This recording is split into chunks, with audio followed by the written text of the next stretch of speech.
தனுஷ் நடிப்பில் பிரம்மாண்டமாக உருவாகியுள்ள திரைப்படம் குபேரா. இப்படத்தை சேகர் கம்லா இயக்கியுள்ளார். இப்படத்தில் நடிகர் தனுஷ் ஜோடியாக நேஷனல் கிரஷ் ராஷ்மிகா மந்தனா நடித்துள்ளார். இப்படத்தில் வில்லனாக நடிகர் நாகார்ஜுனா நடித்திருக்கிறார்.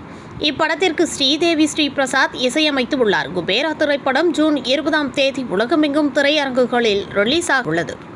குபேரா திரைப்படத்தை 90 கோடி பட்ஜெட்டில் உருவாக்க திட்டமிட்டிருந்தனர். ஆனால் படப்பிடிப்பு நாட்கள் அதிகரித்ததால் மொத்தமாக 120 கோடி பட்ஜெட்டில் குபேரா திரைப்படம் உருவாகியிருப்பதாக தகவல் தெரிவிக்கின்றன. இந்நிலையில் இந்த படத்தில் நடித்தவர்கள் சம்பளம் குறித்த தகவல் தற்பொழுது வெளியாகியிருக்கிறது.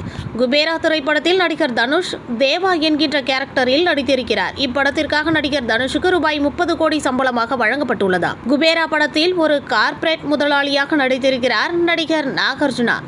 இப்படத்திற்காக நடிகர் நாகார்ஜுனாவுக்கு ரூபாய் 20 கோடி வரை சம்பளம் வழங்கப்பட்டு இருப்பதாக கூறப்படுகிறது. குபேரா படத்தில் நாயகியாக நடித்துள்ள ராஷ்மிகா மந்தனா தற்பொழுது பான் இந்தியா அளவில் பிஸியான ஹீரோயினாக வலம் வருகிறார். இவர் கடைசியாக பாலிவுட்டில் சல்மான் கான் ஜோடியாக நடித்த சிக்கந்தர் படத்திற்காக ரூபாய் 15 கோடி சம்பளமாக வாங்கியிருக்கிறார். ஆனால் இப்படத்தில் தனுஷுக்கு ஜோடியாக நடித்துள்ள ராஷ்மிகாவிற்கு ரூபாய் 5 கோடி மட்டுமே சம்பளம் வழங்கப்பட்டுள்ளதாம். இப்படத்தின் இயக்குனரான சேகர் கம்லா சிறந்த இயக்குனருக்கான தேசிய விருதையும் பெற்றிருக்கிறார்.